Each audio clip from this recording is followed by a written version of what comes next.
L'arthrose est aujourd'hui reconnue comme une maladie chronique de l'organe articulaire, résultant de l'interaction complexe entre contraintes mécaniques, vieillissement tissulaire, facteurs métaboliques et inflammation chronique de bas grade. Loin d'être un simple phénomène d'usure, elle s'inscrit dans une cascade physiopathologique dynamique touchant le cartilage articulaire, l'os sous-chondral, la membrane synoviale et les tissus périarticulaires. Les premières étapes de la maladie sont marquées par une exposition excessive du cartilage à des contraintes mécaniques mal réparties, favorisant l'apparition de microlésions. Les chondrocytes, initialement chargés du maintien de la matrice cartilagineuse, adoptent alors un phénotype délétère caractérisé par une augmentation de la production d'enzymes de dégradation et de médiateurs pro-inflammatoires. Il en résulte une perte progressive de collagène de type 2 et de protéoglycanes, conduisant à l'amincissement et à la fissuration du cartilage. Parallèlement, l'os sous-chondral réagit par une sclérose et la formation de géodes, altérant ses propriétés amortissantes et accentuant les contraintes exercées sur le cartilage résiduel.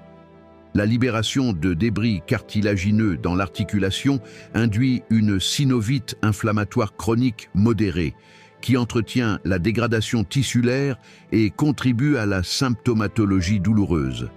La formation d'ostéophytes traduit enfin une tentative de stabilisation articulaire au prix d'une limitation progressive de la mobilité et de déformation articulaire. Dans ce contexte, le mode de vie anti-inflammatoire apparaît comme un levier majeur, tant dans la prévention de la survenue de l'arthrose que dans le ralentissement de son évolution. En réduisant l'inflammation systémique de bas grade, le stress oxydatif et les déséquilibres métaboliques, il agit en amont de l'activation anormale des chondrocytes. Le contrôle du poids corporel diminue simultanément la charge mécanique exercée sur les articulations et la sécrétion d'adipokines pro-inflammatoires issues du tissu adipeux, connus pour leurs effets délétères directs sur le cartilage.